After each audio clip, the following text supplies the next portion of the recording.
Welcome to our channel. నేను Yagnamurthy. Game changer. Sankranti సందర్భంగా అన్నిటికంటే కూడా ముందుగా వస్తున్నటువంటి cinema Ram Charan title role చేసినటువంటి గేమ్ చేంజర్.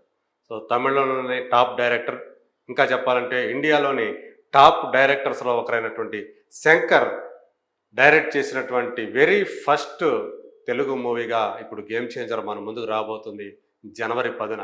మరి ఈ సినిమాకి సంబంధించి ప్రొడ్యూసర్ దిల్ రాజు తెలంగాణలో, ఆంధ్రప్రదేశ్లో బెనిఫిట్ షోల కోసం, అలాగే టికెట్ రేట్లని పెంచుకోవటం కోసం చాలా ప్రయత్నాలు చేస్తూ ఉన్నారు. ఇప్పటికే కొన్ని రోజుల క్రితం ఆంధ్రప్రదేశ్కి వెళ్ళి మంగళగిరిలో అక్కడ ఉప ముఖ్యమంత్రి పవన్ కళ్యాణ్ గారిని కలిసి రావటం మనందరం కూడా చూసాము. ఆయన ఈ సినిమాకు సంబంధించినటువంటి గేమ్ చేంజర్కి సంబంధించినటువంటి ప్రీ రిలీజ్ ఈవెంట్ ఏదైతే ఉందో దానికి గెస్ట్గా పిలవడానికి వెళ్ళాను అని చెప్పేసి చెప్పారు. ఈరోజు అంటే ఆ సినిమా ప్రీ రిలీజ్ ఈవెంట్ రాజమండ్రిలో జరుగుతున్న సందర్భంగా అక్కడ ఉప ముఖ్యమంత్రి పవన్ కళ్యాణ్ చీఫ్ గెస్ట్గా వచ్చిన సందర్భంలోనే ఒకవైపు అది జరుగుతూ ఉండగానే, ఆ ఈవెంట్ జరుగుతూ ఉండగానే ఇంకోవైపు ఆ సినిమాకు సంబంధించి ఆంధ్రప్రదేశ్లో బెనిఫిట్ షోకి అనుమతినిస్తూ, అలాగే టికెట్ల రేట్లను పెంచుతూ ఏపీ ప్రభుత్వం ఉత్తర్వులు జారీ చేసింది. కాకపోతే ముందు రోజు కాకుండా, అంటే ఆ సినిమా విడుదలవుతున్నటువంటి జనవరి 10 ఆ రోజున మాత్రమే, అంటే ముందు రోజు 9వ తేదీ ఆ రోజు మాత్రం బెనిఫిట్ షోలకి అనుమతులు ఇవ్వకుండా, సేమ్ డేట్ అంటే జనవరి 10న తెల్లవారుజామున 1 గంటకు ఒక బెనిఫిట్ షో వేసుకోవడానికి వెసులుబాటు కల్పిస్తూ జీవోని విడుదల చేసింది ప్రభుత్వం. దీంతో ఆ రోజు ఆంధ్రప్రదేశ్లోని థియేటర్లో అత్యధిక శాతం థియేటర్లో 1 గంటకు, అర్ధరాత్రి 1 గంటకు బెనిఫిట్ షోలు పడబోతున్నాయి. ఈ బెనిఫిట్ షోలకు సంబంధించి కూడా ఒక ప్రత్యేకమైన రేటుని ప్రభుత్వం నిర్ణయించింది. అది 600 రూపాయలు. మామూలుగా అయితే మామూలు ధరలకు భిన్నంగా అక్కడ మామూలుగా 175 రూపాయలు అయితే మల్టీప్లెక్స్లు, అక్కడి నుంచి 200 రూపాయలు ఉంటే, ఇది ఏకంగా 600 రూపాయలు, అంటే 400 రూపాయల వరకు కూడా పెంచి ఆ బెనిఫిట్ షోలకు టికెట్లు అమ్ముకోవడానికి అనుమతులు ఇచ్చింది. తద్వారా నిర్మాత అలాగే డిస్ట్రిబ్యూటర్లకు ఆ మేరకు కలెక్షన్లు రావడానికి, అధిక కలెక్షన్లు రావడానికి ఆస్కారం కలిగిందని చెప్పాలి. ఇక బెనిఫిట్ షో తప్పితే ఆ మొదటి రోజు అంటే జనవరి 10న బెనిఫిట్ షో కాకుండా 6 షోలకు అనుమతించింది. రెగ్యులర్గా ఉండే 4 షోలు మార్నింగ్ షో నుంచి, అంటే 11 గంటలకి మామూలుగా మార్నింగ్ షో పడుతుందని మనకు తెలుసు, అక్కడి నుంచి 4 షోలు పడతాయి. దానికి ముందు మరో 2 షోలకి ప్రభుత్వం అనుమతులు ఇచ్చింది. అంటే 1 గంటకి బెనిఫిట్ షో పక్కన తీసేస్తే 4 గంటలకి అక్కడ ఒక షో పడబోతోంది. అలాగే 8 గంటలకి లేదా 7 గంటలకి ఇంకొక షో పడబోతుంది. ఇలా మరో 2 షోలు, అంటే మొత్తం మీద మొదటి రోజు జనవరి 10న అక్కడ 7 షోలు, బెనిఫిట్ షోతో కలిపి 7 షోలు పడబోతున్నాయి. బెనిఫిట్ షో కాకుండా మిగతా 6 షోలకు సంబంధించి అప్పటి నుంచి అంటే 175 రూపాయలు, అలాగే 135 రూపాయలు పెంచుకోవడానికి, అంటే మల్టీప్లెక్స్ల్లో 175 రూపాయలు రెగ్యులర్ రేటు కంటే కూడా 175 రూపాయలు పెంచుకోవడానికి, అలాగే సింగిల్ స్క్రీన్స్లో అయితే 135 రూపాయలు పెంచుకోవడానికి ప్రభుత్వం అనుమతులు ఇచ్చింది. దీంతో ఆ టికెట్ ధరలు 350 పైన, అలాగే సింగిల్ స్క్రీన్ అదే మల్టీప్లెక్స్లో వచ్చేటప్పటికి, అలాగే సింగిల్ స్క్రీన్స్కి వచ్చేటప్పటికి 250 పైన టికెట్ ధరలు ఉండబోతున్నాయని చెప్పేసి, 250 నుంచి 280 వరకు కూడా టికెట్ల ధరలు ఉండబోతున్నాయనేది మనకి స్పష్టమవుతుంది. ఇది మొదటి రోజుకు సంబంధించి. అలాగే రెండవ రోజు నుంచి 14వ రోజు దాకా రోజుకి 5 ఆటలు వేసుకోవడానికి ప్రభుత్వం ఉత్తర్వులు జారీ చేసింది. అంటే రెగ్యులర్ 4 షోలకి అదనంగా ఒక షో పడబోతుంది. అంటే అది 8 గంటల షో పడబోతా ఉంది.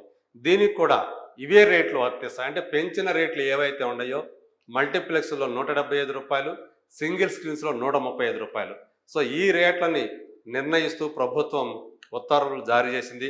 సో మొత్తానికి ఉప ముఖ్యమంత్రి పవన్ కళ్యాణ్తో నిర్మాత, గేమ్ చేంజర్ నిర్మాత దిల్ రాజు ఏవైతే చర్చలు జరిపారో, ఆ భేటీ ఏదైతే జరిపారో దానికి సంబంధించినటువంటి ఫలితం వచ్చిందనే చెప్పాలి.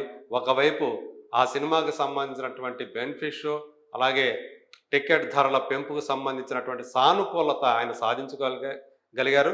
అలాగే గేమ్ చేంజర్ ప్రీ రిలీజ్ ఈవెంట్కి చీఫ్ గెస్ట్గా కూడా ఆయన వచ్చారు. ఇలా రెండు ప్రయోజనాల్ని తన భేటీ ద్వారా, పవన్ కళ్యాణ్తో జరిపిన భేటీ ద్వారా దిల్ రాజు సాధించుకున్నారు.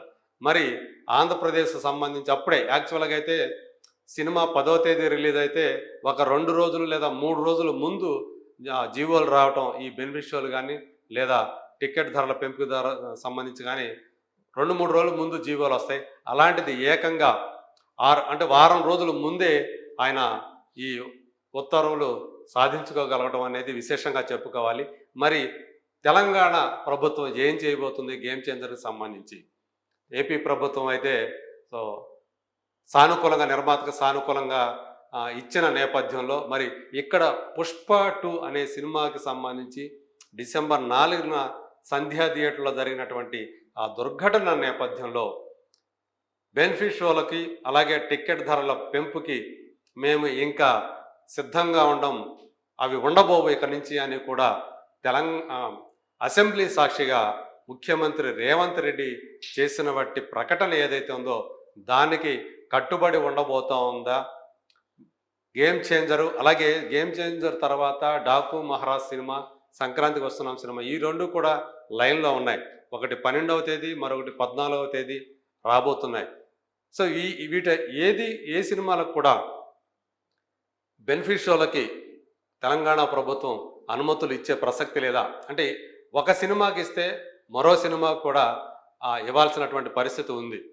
ఇప్పుడు ఎఫ్డిసి చైర్మన్గా స్వయాన దిల్ రాజు గారే ఉన్నారు.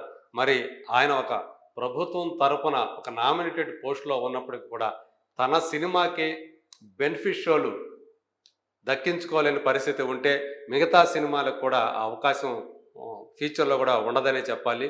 అలాగే టికెట్ ధరల పెంపు, ఒకవేళ బెనిఫిట్ షోకి కనుక అవకాశం ఇవ్వకపోతే దాని మీద ప్రభుత్వం కట్టుబడి ఉంటే, అంటే బెనిఫిట్ షో ఏదైతే జరిగిందో ఆ బెనిఫిట్ షో దగ్గరే ఈ దుర్ఘటన కూడా జరిగింది కాబట్టి ఇంకా బెనిఫిట్ షోల్ని పూర్తిగా రద్దు చేసేసి అదనపు షోలకి, అంటే ఆంధ్రప్రదేశ్ ప్రభుత్వం ఏదైతే 2 షోలు అదనంగా ఇచ్చిందో మొదటి రోజు, రెండో రోజు నుంచి 14వ రోజు వరకు ఏదైతే ఒక రోజు అదనంగా ఇచ్చిందో ఎక్స్ట్రా షోకి, అలాగే ఇక్కడ కూడా అదనపు షోలకి అవకాశం కల్పిస్తుందా లేదా? అంటే 4 గంటల షోకి నుంచి అలాగే ఇంకొకటి 8 గంటల షో, ఆ తర్వాత రెగ్యులర్ 4 షోస్, ఇలా 2 వారాల పాటు ఇస్తుందా? లేకపోతే ఆంధ్రప్రదేశ్ ప్రభుత్వం ఇచ్చినట్లు రెండో రోజు నుంచి 14వ రోజు వరకు కూడా ఒక అదనపు షోకి అవకాశం ఇస్తుందా? వాటికి ధరలు పెంచుకోవడానికి ఆ జీవో ఇస్తుందా లేదా ఇప్పుడు అనేది అందరి మనసుల్లోనూ మెదులుతున్నటువంటి ప్రశ్న.